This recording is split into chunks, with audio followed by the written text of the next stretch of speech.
बिस्मिल्लाहिर्रहमानिर्रहीम। अस्सलाम वालेकुम स्टूडेंट्स, उम्मीद है आप सब खैरियत से होंगे।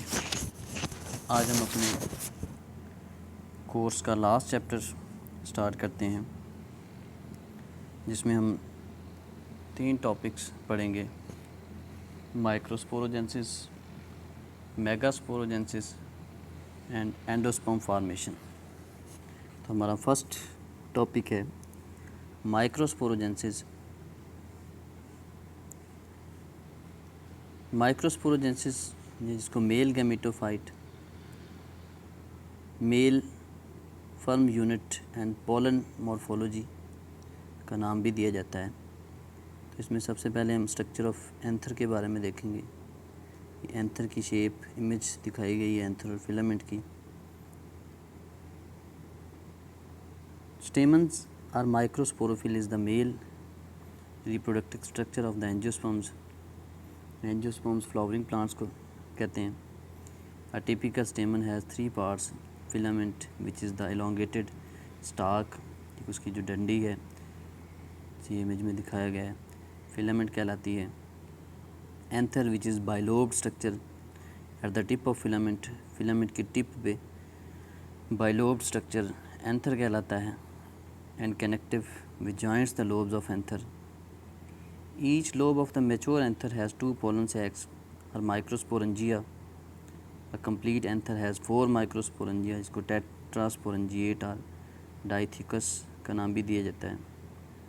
In some plants, another has a single lobe with 2 microsporangia, तो बायोस्पोरेंजिएट या फिर मोनोथिकस का नाम भी दिया जाता है।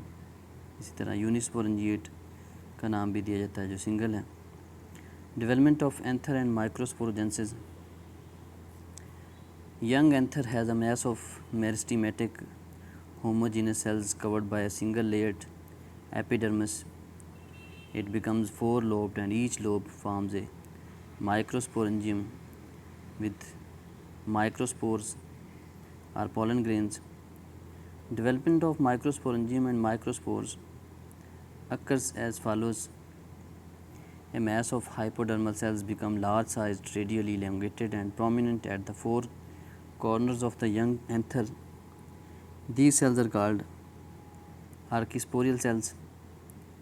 Archisporial cells divide from periclinal divisions in parallel divisions to form 2 layers of outer primary parietal layers and inner primary sporogenous layers.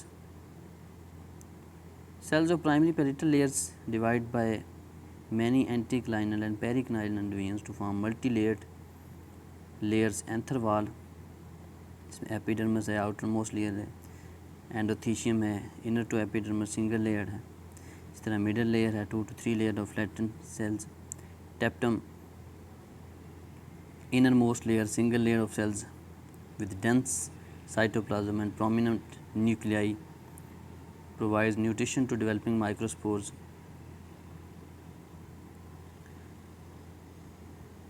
Tetrad formation is of 2 types. इसमें माइक्रोस्पोर्स मदर सेल्स या pollen जो mother cells हैं, these are closely arranged when mature.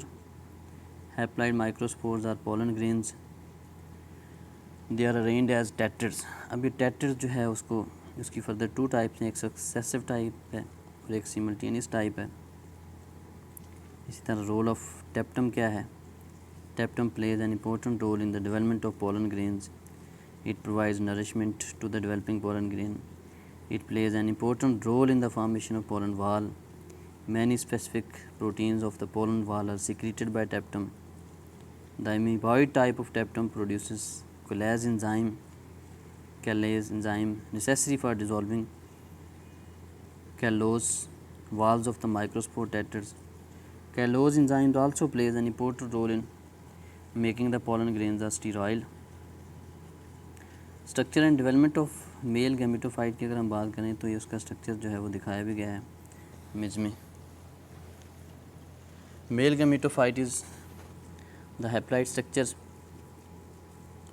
formed by pollen grains or microspore and it produced the male gametes are antherozoids. Microspores are the first cell of male gametophyte.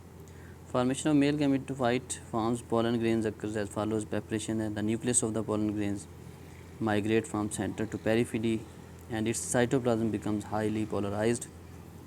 Formation of vegetative and generative cells हैं, जिसमें formation of male gametes, formation of pollen tube formation है. तो formation of male gametes, the generative cells divide by mitosis forming two male cells which then give rise to two non-motile male gametes are entherozoids. Pollen tube formation है, pollens are shed from the anther and deposited on the stigma. ये वो stigma पे आ जाते हैं anther से female structure के ऊपर. यहाँ पे 3 सेल स्टेज ये पॉलिनेशन स्टार्ट होती है as in Beta and हॉर्डियम.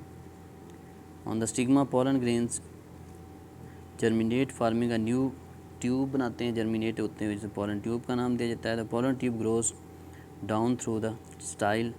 The male gametes and the vegetative nucleus along with the cytoplasm is transferred to the pollen tube and is carried at its growing tip. A plug of callous tissues prevent its backflow. इस तरह concept of male germ unit है. Male germ unit is a functional unit of the male gametophyte required for fertilization. The important features of male germ unit are two sperms are linked together by common cross wall. One of the sperm is also connected to the vegetative nucleus. The organization of 3 cells in male germ unit is almost fixed. ये कुछ features basic दिए गए हैं उसमें. Pollen morphology क्या है. At maturity the pollen grains are either two-celled pollen grains have a larger vegetative cell and a smaller generative cells. 3-celled pollen grains have vegetative cell and 2 sperms arranged together as a male germ unit. तो ये थे कुछ basic points microsporogenesis and male gametophyte के हवाले से. Next lecture में हम इंशाल्लाह मेगास्पोरोजेंसिस फीमेल गेमेटोफाइट के बारे में पढ़ेंगे. तब तक के लिए अल्लाह हाफिज़.